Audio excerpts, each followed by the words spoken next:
Dark skies above us now, fire burning in the night. See the shadows, hear the cries, battlefields within our sight.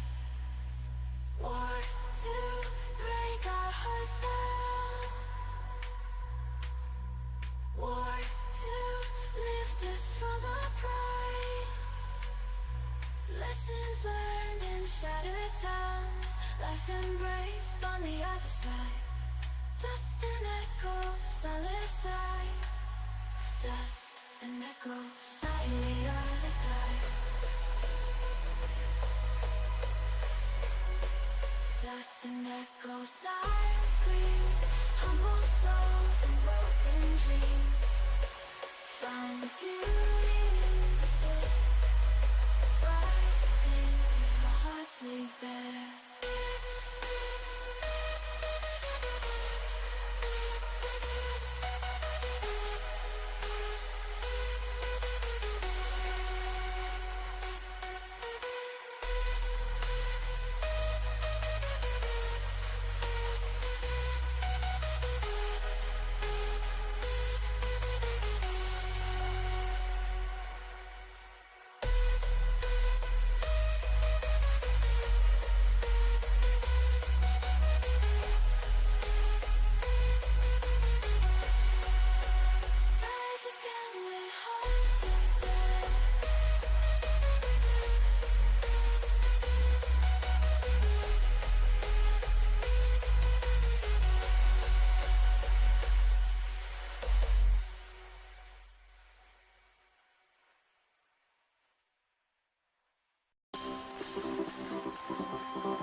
would you look at that? Would you look at that? Give me 1 second.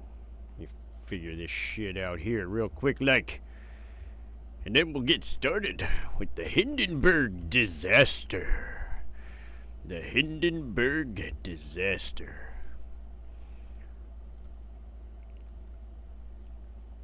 Get a few things set up, and then we'll be good to go. Nailed it. Alright, let's fucking do it. Let's jump into this motherfucker. Because I think airships are fucking cool, and I wanted to talk about them tonight, so that's what we gonna do. Oop. Ah. Dang, I jacked that whole fucking scene change up. Holy shit. That was terrible, Damien. What are you doing? Oh my goodness. Alright. Everything seems to be in order, right?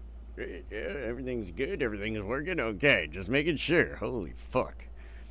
Alright. Damn it. Let's get started with this shit here. The Hindenburg disaster was an airship accident that occurred on May 6th, 1937 in Manchester Township, New Jersey, United States. The LZ-129 Hindenburg was a German commercial passenger-carrying rigid airship. The lead ship of the Hindenburg class, lead ship of the Hindenburg class, the longest class of flying machine and largest airship by envelope volume. It was designed and built by the Zeppelin Company and operated by the German Zeppelin Airline Company. It was named after Field Marshal Paul von Hindenburg, who was the president of Germany from 1925 until his death in 1934.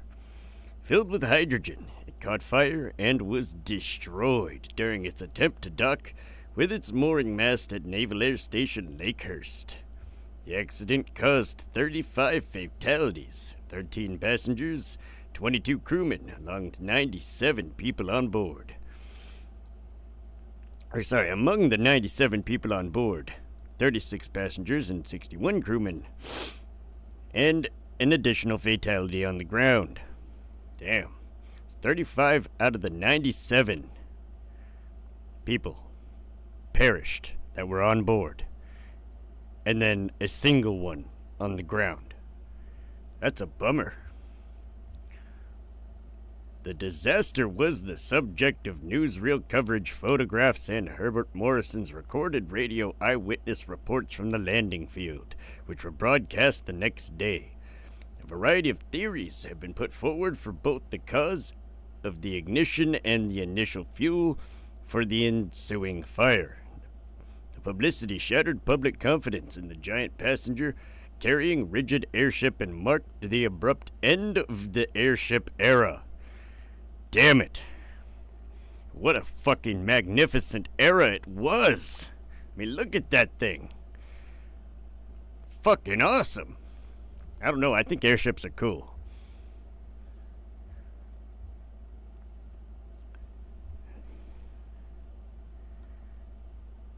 I mean, come on now. Really? The Hindenburg made 10 trips to the United States in 1936. Think about that. This thing made all the way from Germany to the United States 10 trips in 1936. After opening its 1937 season by completing a single round-trip passage to Rio de Janeiro, Brazil. In late March, the Hindenburg departed from Frankfurt, Germany on the evening of May 3rd, and are on the first of 10 round trips between Europe and the United States that were scheduled for its second year of commercial service. American Airlines had contracted with operators of the Hindenburg to shuttle passengers from Lakehurst to Newark for connections to airplane flights. Yeah. Like, airships were badass. Why we ever gave them up, I have no clue. Holy shit, man. Like, Maybe one day. Maybe I'll build one day. That'd be fucking awesome. Except for strong headwinds that slowed its progress, the Atlantic crossing of the Hindenburg was unremarkable until the airship attempted early evening landing at Lakehurst 3 days later on May 6th.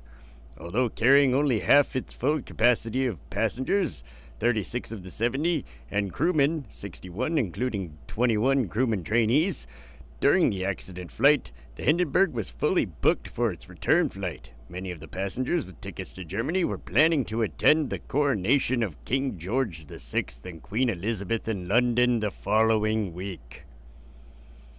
Hey, Caldy, can I make it redder? I wish I could, but it's appropriate. It's appropriate, and I'll show you why. Ready? Actually, you know what? I can make it redder. Bam! There you go. Now it's redder. The airship was hours behind schedule when it passed over Boston on the morning of May 6th, and its landing at Lakehurst was expected to be further delayed because of the afternoon thunderstorms. Advised of poor weather conditions at Lakehurst, Captain Max Pruss charted a course over Manhattan Island, causing a public spectacle as people rushed out into the street to catch sight of the airship. After passing over the field at 4 p.m., Pruss took passengers on a tour over the seashore of New Jersey while waiting for the weather to clear. After being notified at 6:22 p.m. that the storms had passed, Pruss directed the airship back to Lakehurst to make its landing almost half a day late, as this would leave much less time than anticipated to service and prepare the airship for its scheduled departure back to Europe. The public was informed that they would not be permitted at the mooring location or be able to come aboard the Hindenburg during its stay in port. German barbecue. Yep, only it was a German barbecue that happened in America, 'cause they were doing transatlantic flights. Like, shit.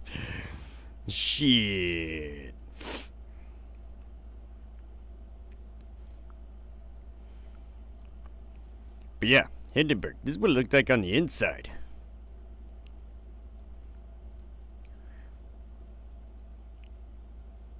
All the passengers and shit were on the bottom,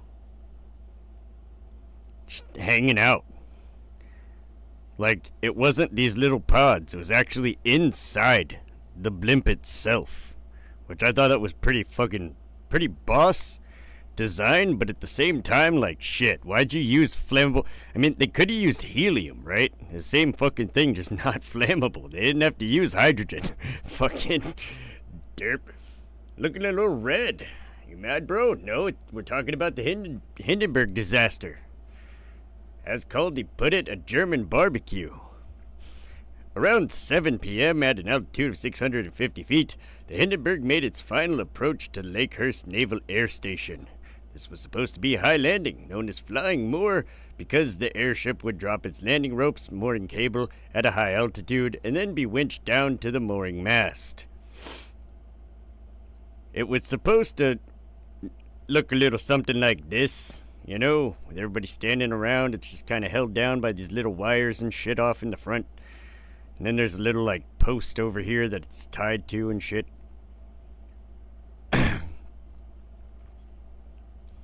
This type of landing maneuver would reduce the number of ground crewmen, but would require more time. Although the high landing was common procedure for American airships, the Hindenburg had performed this maneuver only a few times in 1936 while landing in Lakehurst. And this is actually like a closer ground landing, not the one, see, like the one we had where it actually burnt down. As you can tell, the tower is a lot taller and it's way further off the ground than its, original positions, but it still gets tied down the same way. It's the same process, it just requires less people. Wasn't hydrogen cheaper and easier to obtain that time? Well, yeah. I mean, the United States was the only country at the time that produced helium. If I'm not mistaken, the United States was the only country that had helium. So if Germany wanted it, they had to get it from us. You know what I mean? And I don't think they ever made any requests for it.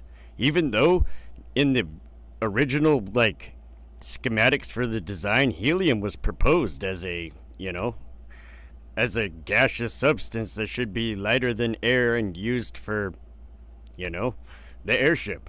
I don't know why probably that it was probably cheaper to make hydrogen, and Germany could make it, so that's why they went with it. It would have been way more expensive. You're probably right. But that's mostly due to the United States being the only one that supplied helium at the time. So, at 7:09, the airship made a full speed left turn to the west around the landing field because the ground crew was not ready. At 7:11 p.m. it turned back toward the landing field and valved gas. All engines idled ahead and the airship began to slow. Captain Pruss ordered aft engines full stern 7:14 p.m. while at an altitude of 394 feet tried to break the airship. Not like break it apart, but this ended up happening. They weren't trying to break it, they were trying to apply the brakes, right? But then you have this. And even better yet, why don't we just do this? All right. Need to research helium? Do it. Do it, Caldy. Research helium.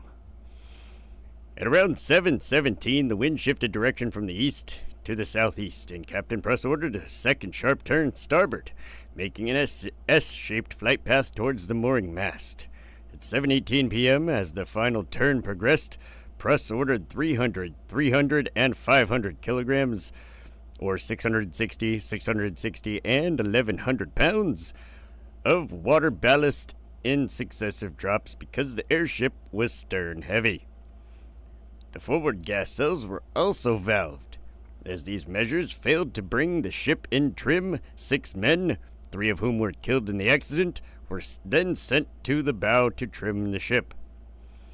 At 7:21 p.m., while the Hindenburg was at an altitude of 295 feet, the mooring lines were dropped from the bow and the starboard line was dropped first, followed by the port line.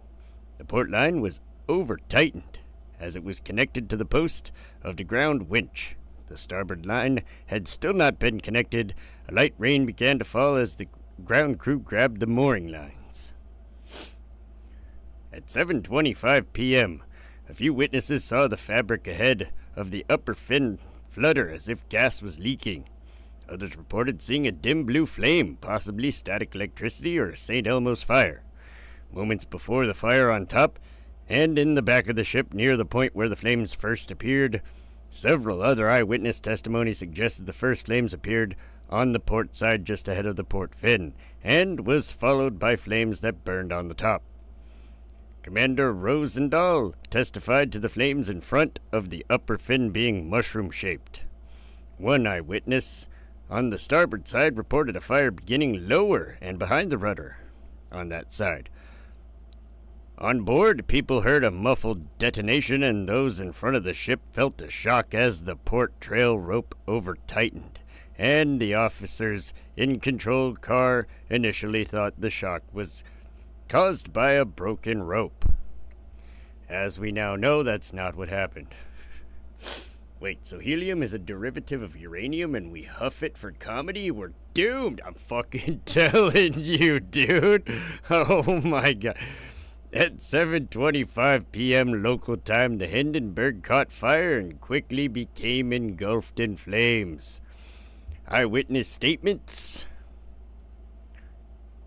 Pause this for a second. Go back to this. All the red. All of it. Engulfed in flames.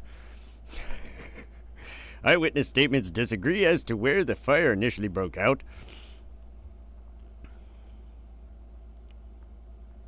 Other witnesses on the port side... Wait, hold on. Although the landing was being filmed by the cameramen from 4 newsreel teams and at least 1 spectator with numerous photographers also being at the scene, no footage or photographs are known to exist of the moment the fire started. Damn it. The flames quickly spread forward, consuming cells 1 to 9, and the rear end of the structure imploded almost instantly. 2 tanks burst out of the hull as a result of the shock of the blast. Buoyancy was lost on the stern of the ship, and the bow lurched upward while the ship's back broke. The failing stern stayed in trim. As the tail of the Hindenburg crashed onto the ground, a burst of flame came out of the nose, killing 9 of the 12 crew members in the bow. There was still gas in the bow section of the ship, so it continued to point upward as the stern collapsed down. The cell behind the passenger decks ignited as the side collapsed inward, and the scarlet lettering reading Hindenburg was erased by flames as the bow descended. The airship's gondola wheel touched the ground, causing the bow to bounce up slightly as one final gas cell burned away. At this point, most of the fabric on the hull had also burned away, and the bow finally crashed to the ground. Although the hydrogen had finished burning, the Hindenburg's diesel fuel burned for several more hours. In the face of this catastrophe, Chief Petty Officer Frederick J. Bull Tobin, in command of Navy Landing Party for the airship, and the survivor of the crashed American military airship, USS Shenandoah, shouted the famous order, "Navy men, stand fast," to successfully rally his personnel to conduct rescue operations despite the considerable danger from the flames. Yeah, people ran into the burning airship. Oxygen was sucked out of the air, helium fumes exploding, burning fucking fabric fumes, and diesel. Well. That's, different time back then, man. Different time back then. People ran into the rescue. That's crazy. I mean, I would too.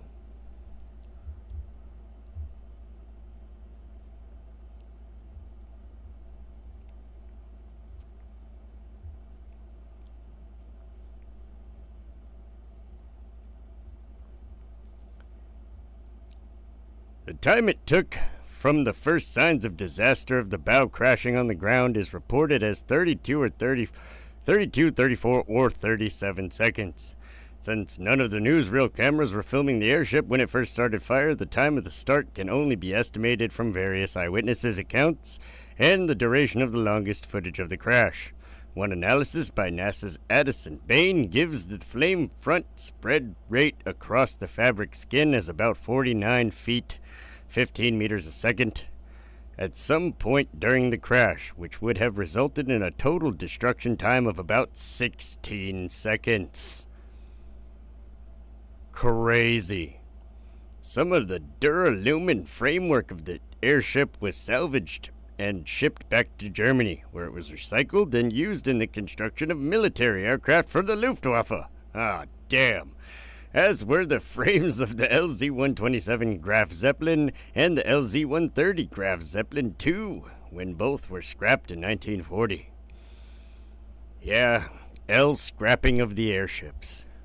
In these days after the disaster, a board of inquiry was set up at Lakehurst to investigate the cause of the fire. The investigation of the by U.S. Commerce Department was headed by Colonel South Trimble, Jr., while Hugo Echner led German commission. The disaster was well documented. Heavy publicity about the first transatlantic passenger flight of the year by the Zeppelin to the United States had attracted a large number of journalists to the landing. Thus, many crews were on site at the time of the airship exploding, and so there was a significant amount of newsreel coverage and photographs, as well as Herbert Morrison's eyewitness report for a radio station, WLS in Chicago, a report that was broadcast the next day. Radio broadcasts were not routinely recorded at the time. However, an audio engineer in Morrison had chosen the arrival of the Hindenburg to experiment with recording for delayed broadcasts, and thus Morrison's narration of the disaster was preserved. As part of Morrison's broadcasts were later dubbed into newsreel footage. That gave the impression that the words and film were recorded together, but that was not the case. It's practically standing now. They've dropped the ropes out of the nose of the ship, and they've been taken a hold of down on the field by a number of men. It's starting to rain again. The rain had slacked up a bit. The back motors of the ship are just holding it, just enough to keep it from... It burst into flames! Get this, Charlie! Get this, Charlie! It's fire! And it's crashing! It's crashing terrible! Oh my god! Get out of the way, please! It's burning! Bursting into flames and it's falling on the mooring mast! And all the folks between it! This is terrible! This is one of the worst catastrophes in the world! Oh! It's flames! Crashing! Oh! Holy shit, that's a long-ass fucking read. Hold on. 400 or 500 feet into the sky, and it's a terrific crash, ladies and gentlemen. There's smoke, and there's flames. Now, and the frame is crashing to the ground. Not quite to the mooring mast. Oh, the humanity. And all the passengers screaming around here. I told you. I can't even talk to the people. Their friends are on there. Ah. I can't talk, ladies and gentlemen. Honest. It's just... laying there, a mass of smoking wreckage. And everybody can hardly breathe and talk, and the screaming. Honest, I'm going to step inside where I cannot see it. That's crazy. What up? Yeah, I'm telling you, the Hindenburg was gnarly. I just read the guy's radio broadcast. Don't think I nailed it. I don't think I nailed that. I'm like still kind of sick, so fucking doing that put me out of breath. It's fucking epic. Holy shit, that guy was freaking the fuck out. Jesus. The newsreel footage was shot by 4 newsreel camera teams: Path News, Movie Tone News, Hearst News of the Day, and Paramount News. Al Gold of Fox Movie Tone News later received a presidential citation for his work. One of the most widely circulated photographs of the disaster, showing the airship crashing with the mooring mast in the foreground, was photographed by Sam Shear of International News Photos.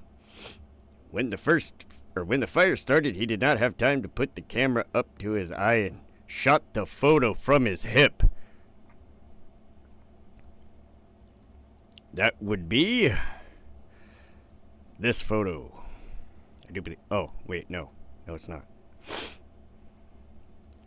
One of these two. Is one of those two. Murray Becker. Yeah, we'll go back to this one just for a second. Murray Becker of Associated Press photographed the fire engulfing the airship while it was still on even keel using his 4x5 speed graphic camera.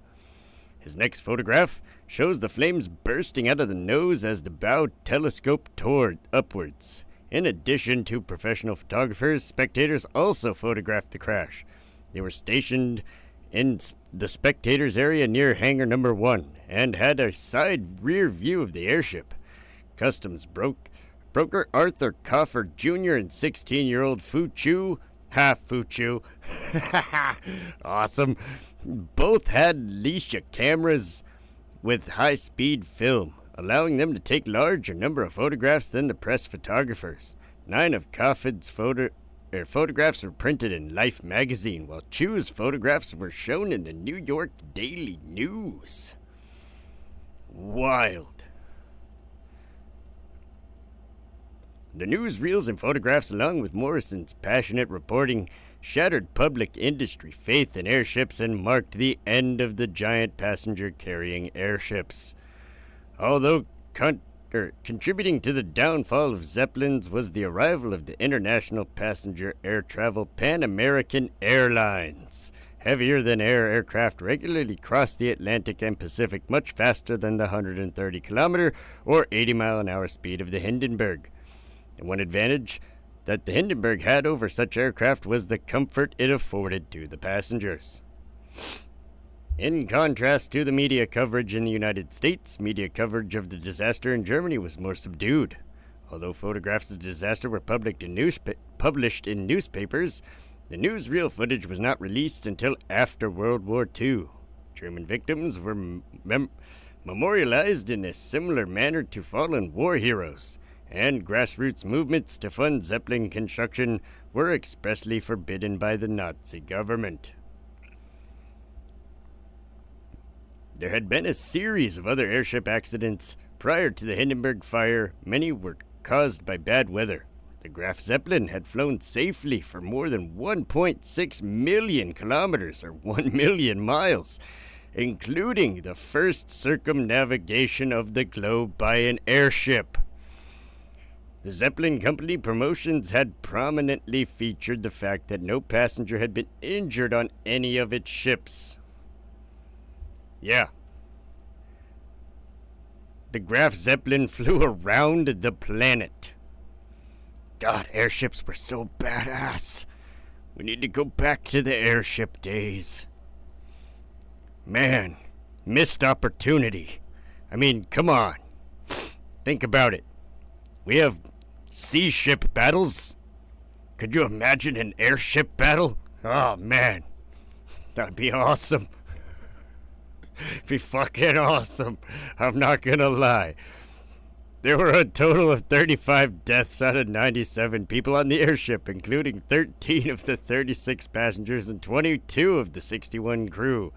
Most survivors were severely burned. Among the killed was also one ground crewman, civilian linesman Alan Hageman. 10 passengers and 16 crewmen died in the crash or in the fire.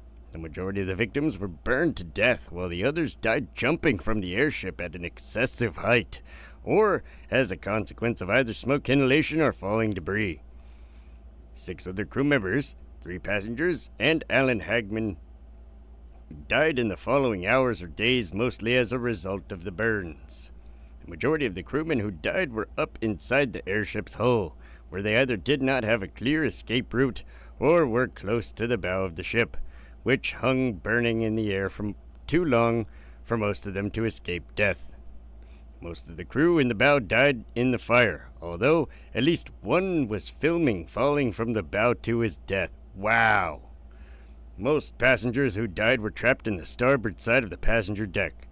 Not only was the wind blowing the fire toward the starboard side, but the ship also rolled slightly to starboard as it settled to the ground, with much of the upper hull on that part of the ship collapsing outward of the starboard observation windows, thus cutting off the escape of many of the passengers on that side.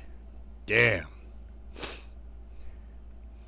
To make matters worse, the sliding door leading from the starboard passenger area to the central foyer and the gangway stairs jammed shut during the crash, further trapping those passengers on the starboard side. Nonetheless, some did manage to escape from the starboard passenger decks. By contrast, all but few of the passengers on the port side of the ship survived the fire, with some of them escaping virtually unscathed. Lucky mother.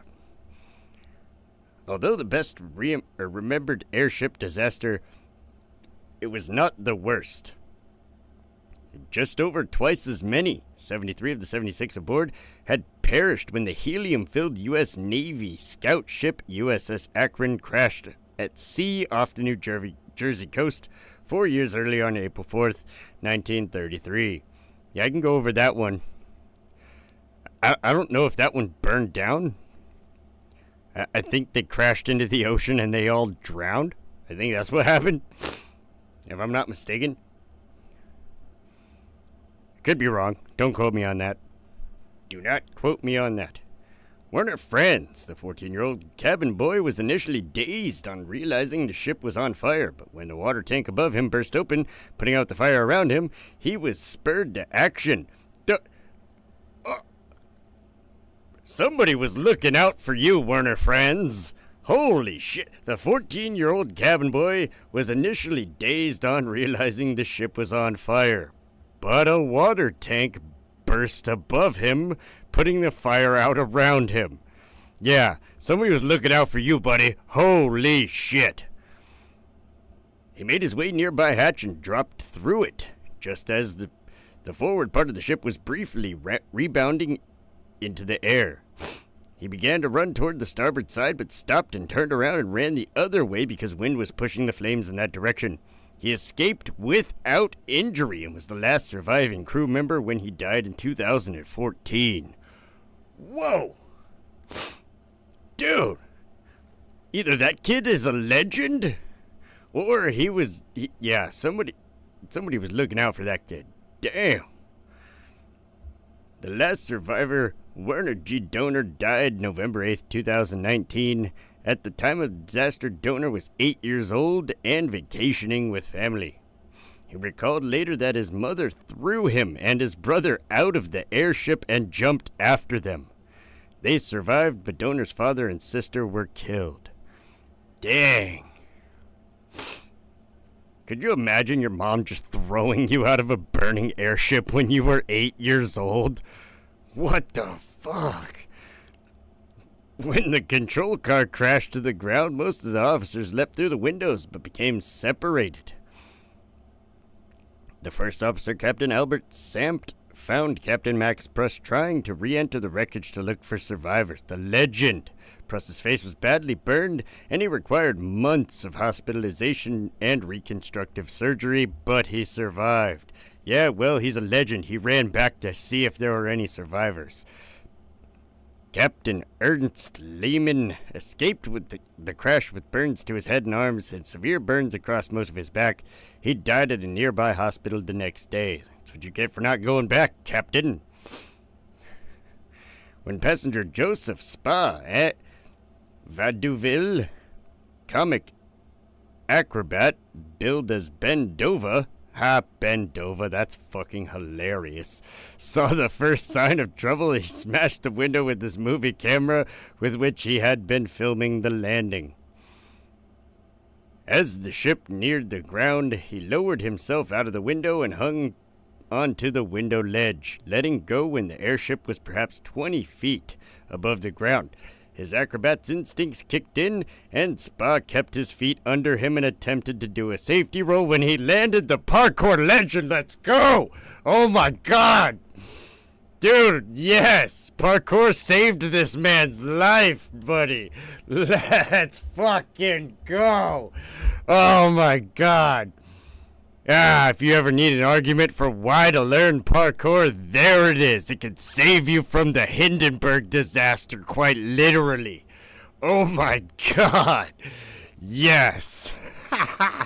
He injured his ankle nonetheless and was dazedly crawling away when a member of the ground crew came up, slung an diminutive Spa under one arm, and ran him clear of the fire. Oh man, I'd rather bust an ankle, right, and daze myself than, wind up in that. Just saying. Man, real-time evidence for parkour saving a person's life from a disastrous event. That is wild.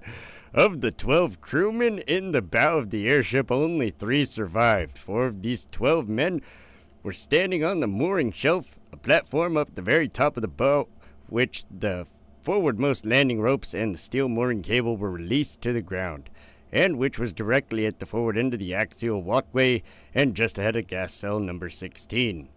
The rest were standing along either lower keel walkway ahead of the control car, or else on platforms besides the stairway leading up the curve of the bow to the mooring shelf.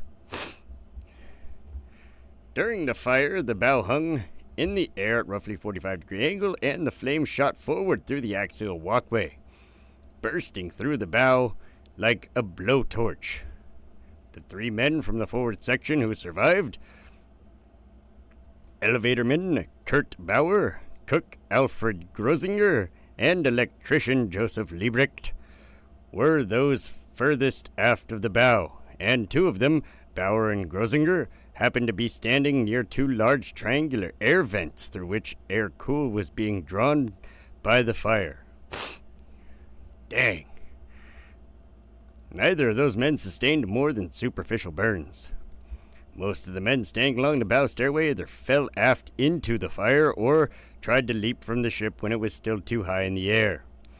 3 of the 4 men standing on the mooring shelf inside the very tip of the bow were actually taken from the wreck alive, though Eric Spell, a rigger, died shortly after the air station's infirmary, and the other 2, helmsman Alfred Bernard and apprentice elevatorman Ludwig Felber were reported by newspapers to have initially survived the fire, and then to subsequently have died at area hospitals during the night or early the following morning. Hydrogen fires are less destructive to immediate surroundings than gasoline explosions because of the buoyancy of diatomic hydrogen, which causes the heat of combustion to be released upwards more than circumferently. As the leaked mass ascends in the atmosphere, hydrogen fires are more survivable than fires of gasoline or wood. The hydrogen in the Hindenburg burned out within 90 seconds, but the diesel fire burned on for fucking the whole day. Alright, now.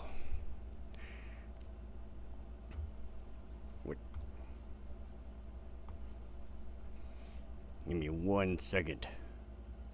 We're going to get into some hypotheses on why this thing did not survive. At the time of the disaster, sabotage was commonly put forward as the cause of the fire, initially by Hugo Echner, former head of the Zeppelin Company and the old man of German airships. In initial reports before inspecting the accident, Echner mentioned the possibility of a shot as the cause of the disaster because of threatening letters that had been received, but did not rule out other causes.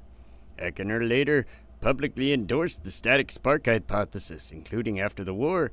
At the time, on a lecture tour in Austria, he was awakened about 2:30 in the morning by the ringing of his bedside telephone. It was a Berlin representative of the New York Times with news that the Hindenburg exploded yesterday evening at 7 p.m. above the airfield at Lakehurst. By the time he left his hotel the next morning to travel to Berlin for a briefing on the disaster, the only answer he had for reporters waiting outside to question him was that, based on what he knew, the Hindenburg had exploded over the airfield. Sabotage might be a possibility. However, as he learned more about the disaster, particularly that the airship had burned rather than actually exploded, he grew more and more convinced that static discharge rather than sabotage was the cause. Charles Rosendahl, commander of the Naval Air Station at Lakehurst and the main in overall charge of the ground-based portion of the Hindenburg's landing maneuver, came to believe that the Hindenburg had been sabotaged. He laid out a general case for sabotage in his book about the airship, which was as much an extended argument for the further development of the rigid airship as it was a historical overview of the airship concept. Another proponent of the sabotage hypothesis was Max Pruss, captain of the Hindenburg. Throughout the airship's career, Pruss flew on nearly every flight of the Graf Zeppelin since 1928 until the Hindenburg was launched in 1936. In a 1960 interview conducted by Kenneth Leash for Columbia University Oral History Research Office, Pruss said eagerly, "Dirigible travel was safe, and therefore he strongly believed that sabotage was to blame." He stated that on trips to South America, which was a popular destination for German tourists, both airships passed through thunderstorms and were struck by lightning but remained unharmed. I don't know if I believe that.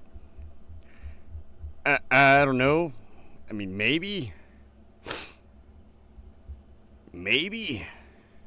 But that might just be him, like, beefing himself up as captain, you know? Trying to make himself look, I don't know. That's a little sus. A giant hydrogen balloon being struck by lightning doesn't catch fire? I don't know about that. Not a fucking chemist or that kind of a scientist. I couldn't fucking tell you, honestly. But yeah, I don't know about that. I feel like that would start a fire. Most members of the crew refused to believe that one of them would commit an act of sabotage, insisting only a passenger could have destroyed the airship. A suspect favored by Commander Rosendahl, Captain Pruss, and others among the Hindenburg's crew was passenger Joseph Spa, a German acrobat who survived the fire. He brought with him a dog, a German shepherd named Ulla, as a surprise for his children. He reportedly made a number of unaccompanied visits to feed his dog, who was being kept in a freight room near the stern of the ship. Those who suspected Spa based their suspicions primarily on those trips into the airship's interior to feed his dog. That according to some of the stewards, Spa had told anti-Nazi jokes during the flight. Recollections by stewards that Spa had seemed agitated by repeated delays in the landing, and that he was an acrobat who could conceivably climbed into the airship's rigging to plant a bomb. Well, I didn't know that. That's crazy. I mean, they're not wrong. If the dude's an acrobat, he's got like hella parkour experience. The dude could do pretty much whatever you wanted. In 1962, A.A. Holing published Who Destroyed the Hindenburg, in which he rejected all theories but sabotage and named a crew member as the suspect. Erich Spiel, a rigger on the Hindenburg who died of burns in the infirmary, was named as a potential saboteur. 10 years later, Michael McDonald Mooney's book, The Hindenburg, which was based heavily on Holing's sabotage hypothesis, also identified Spiel as a possible saboteur. Mooney's book was made into the film The Hindenburg in 1975, a mostly fictionalized account of the Zeppelin's final flight. The producers of the film were sued by Holing for plagiarism, but Holing's case was dismissed because they had presented his sabotage hypothesis as historical fact, and it is not possible to claim ownership of historical facts. Well, man. Holing claimed the following name Spiel as the culprit. Spiel's girlfriend had communist beliefs and anti-Nazi connections. The fire's origin was near the catwalk running through gas cell 4, which was an area of the ship generally off limits to anyone other than Spiel and his fellow riggers. Holing's claim that Chief Steward Heinrich Kubis told him Chief Rigger Ludwig Knorr noticed damage of Cell 4 shortly before the disaster. Rumors that the Gestapo had investigated Spiel's possible involvement in 1938. Spiel's interest in amateur photography making him familiar with flash bulbs that could have served as an igniter.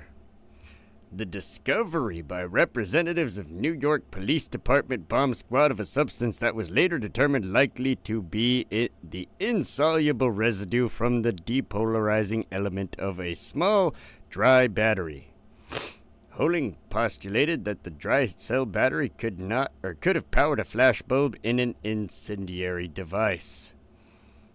Dang.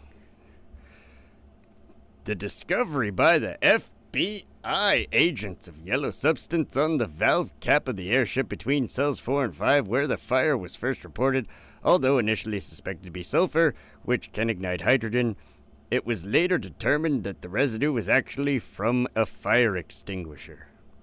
A flash or bright reflection in gas cell 4 that crew members near the lower fin had seen just before the fire. Dang. They had a lot of evidence for that. Holy moly. Holing's hypothesis goes on to say that it is unlikely that Spiel wanted to kill people, and that he intended the airship to burn after landing. However, with the ship already over 12 hours late, Spiel was unable to find an excuse to reset the timer on his bomb. Oops. It had been suggested that Hitler himself ordered the Hindenburg to be destroyed in retaliation for Eckener's anti-Nazi opinions. Maybe. Since the publication of Holing's book, most airship historians, including Douglas Robertson, have dismissed Holing's sabotage hypothesis because no solid evidence was ever presented to support it. I mean, I don't know. FBI and the New York bomb squad, like, that seems pretty solid evidence to me. What the fuck? What the fucking shit? Okay. No pieces of a bomb were ever discovered, yeah. I mean, other than the residue or the shit left behind.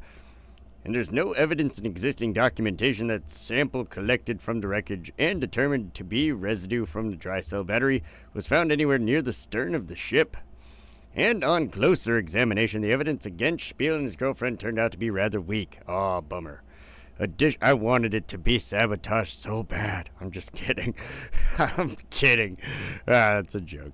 Additionally, it is unlikely that Rigger Nor would not remain at Cell 4 to further assess the purported damage claimed by Kubis. In an interview with the TV show Secrets and Mysteries, Holing himself asserted that it was only his theory and also a short circuit could be another potential cause of the fire. Dang. Hugo Egener argued that the fire was started by an electric spark, which was caused by a buildup of static electricity on the airship. The spark ignited the hydrogen on the outer skin. Yeah, this is the static hypothesis. Proponents of the static spark hypothesis point out that the airship's skin was not constructed in a way that allowed its charge to be distributed evenly throughout the craft. Here, we'll go back to the footage.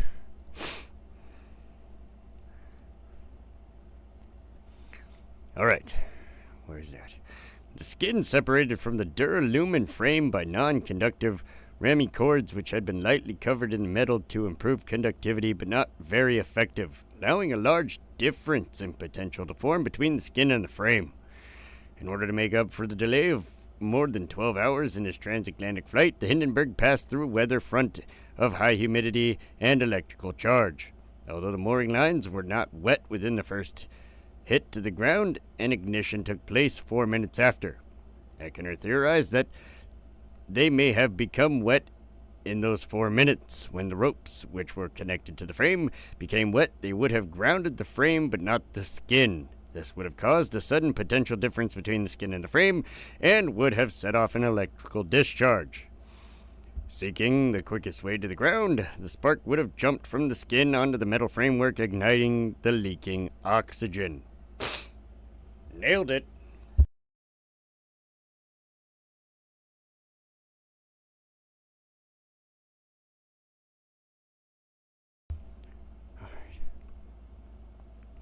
In his book LZ-129, Zeppelin historian Douglas Robinson commented that, although ignition of free hydrogen by static discharge had become favored hypothesis, no such discharge was seen by any of the witnesses who testified at the official investigation into the accident in 1937. He continues, quote, "But within the past year, I have located an observer, Professor Mark Held of Princeton, New Jersey, who undoubtedly saw St. Elmo's fire flickering along the airship back a good minute before the fire broke out.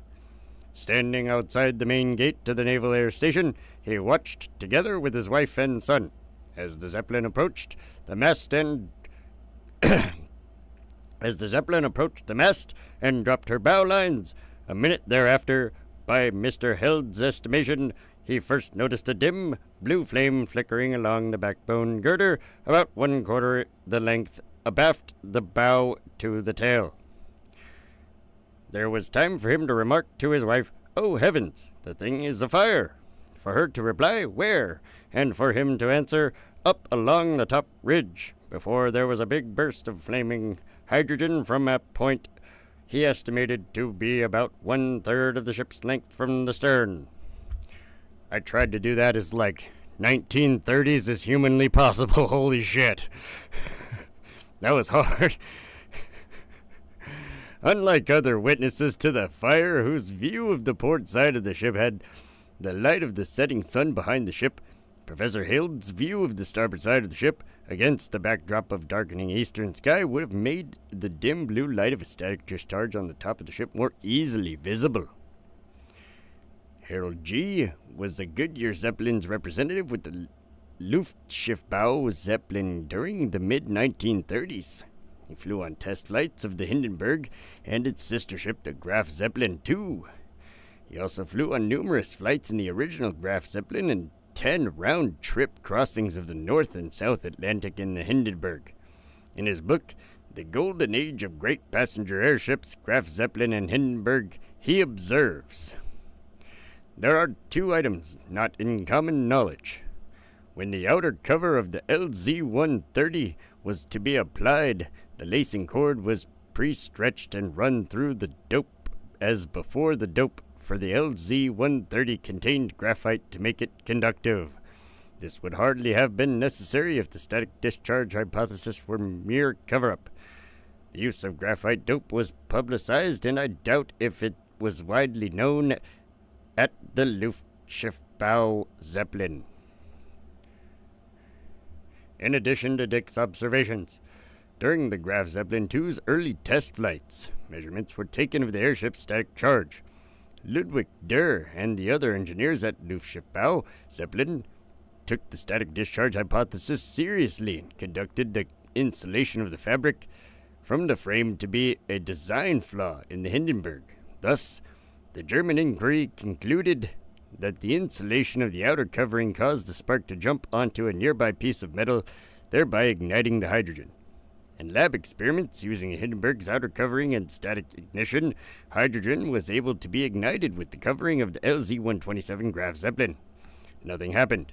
These findings were not well publicized and were covered up, perhaps to avoid embarrassment of such an engineering flaw in the face of the Third Reich. Dang. And a couple of other hypotheses. The lightning hypothesis.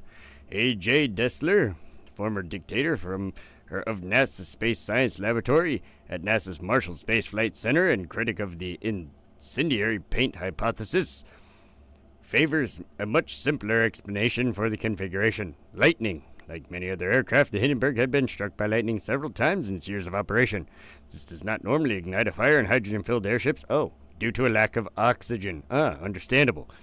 However, the airship fires have been observed when lightning strikes the vehicle as it vents hydrogen as a ballast in preparation for landing. The vented hydrogen mixes with the oxygen in the atmosphere, creating a combustible mixture. The Hindenburg was venting hydrogen at the time of the disaster. However, witnesses did not observe any lightning storms as the ship made its final approach. I was going to say, it may have been raining, but I don't think anybody reported lightning.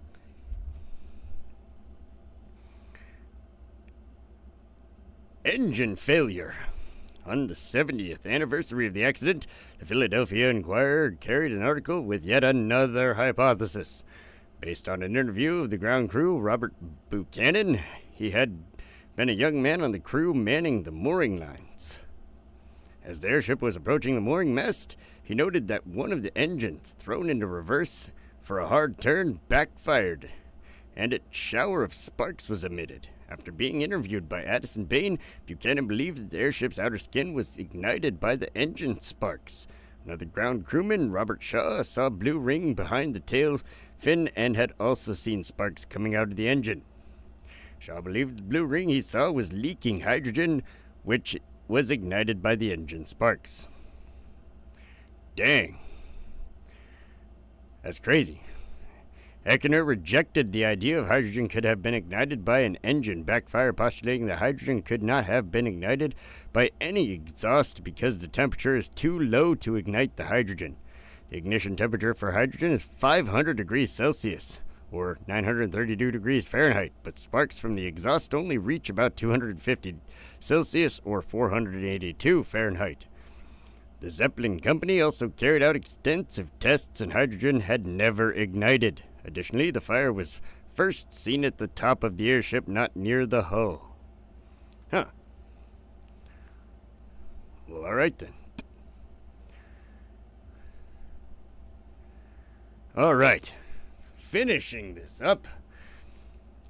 Regardless of the source of the ignition or the initial fuel to fire, there remains the question of what caused the rapid spread of the flames along the length of the airship, with the debate again centered on the fabric covering of the airship and hydrogen used for buoyancy.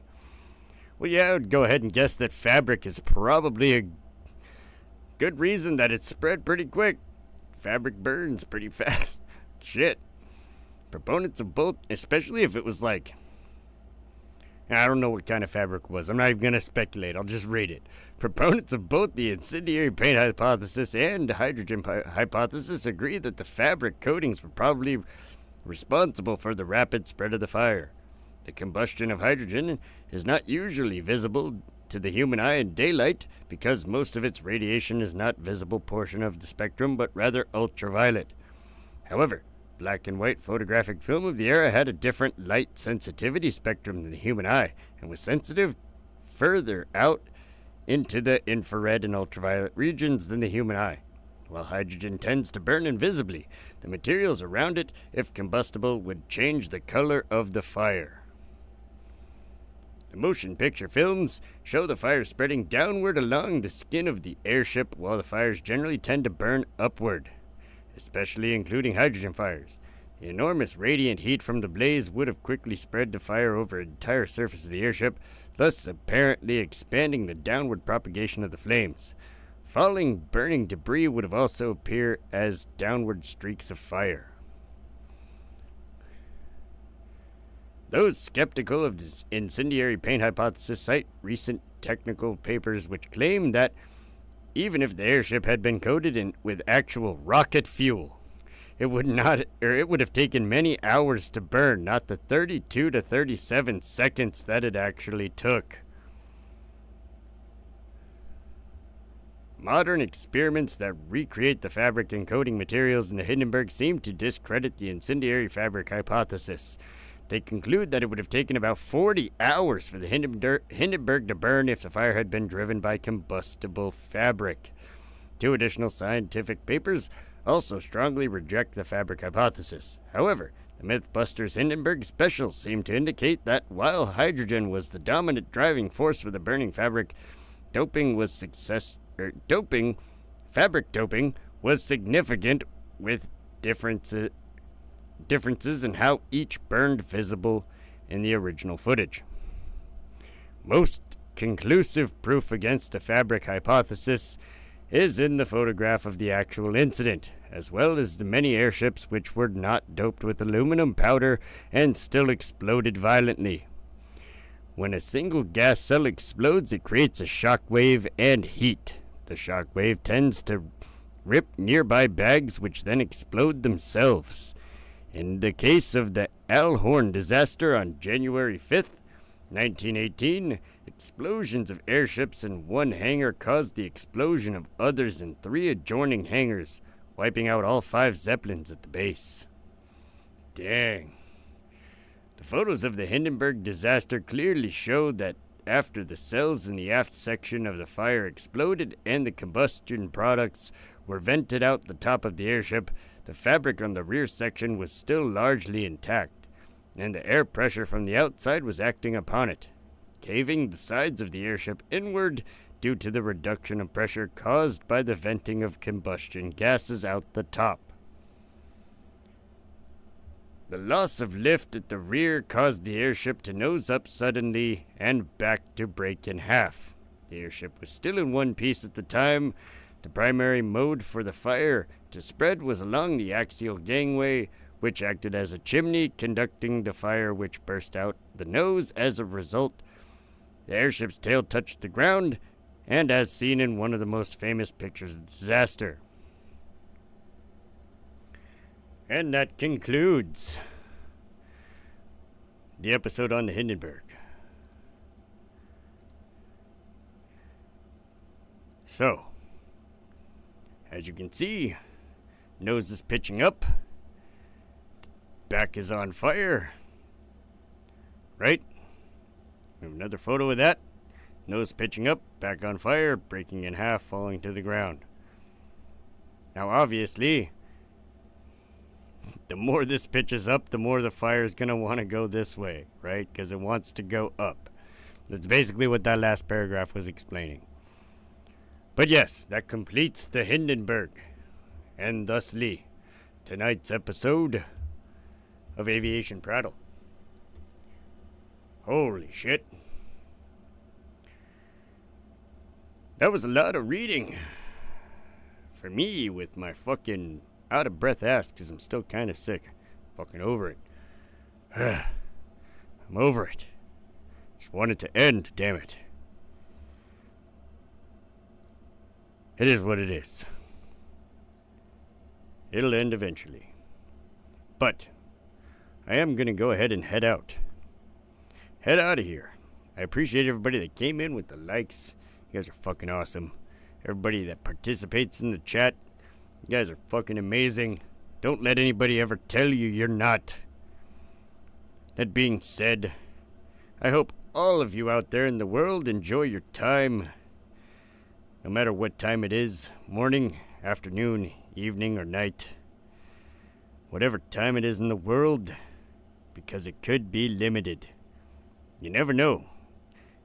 Airships might make a comeback. You could be riding on one and then all of a sudden another Hindenburg disaster. But then again, you could have learned parkour and saved yourself too. Oh shit.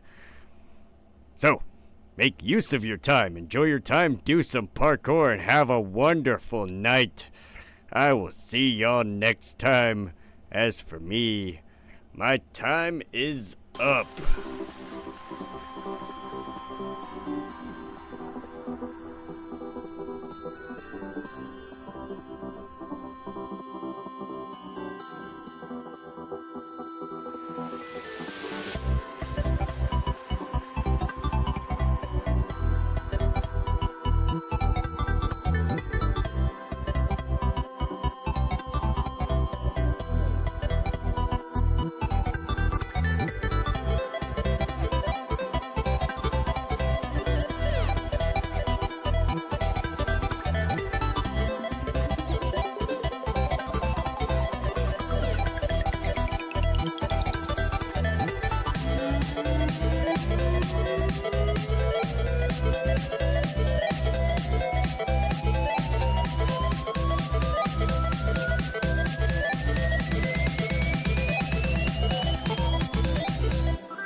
Shadows dance on the wall.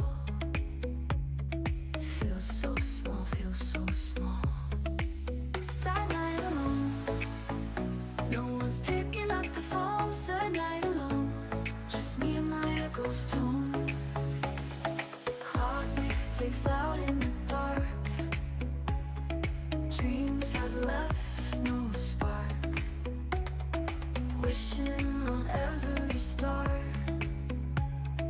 Feel so far, feel so far. Sad night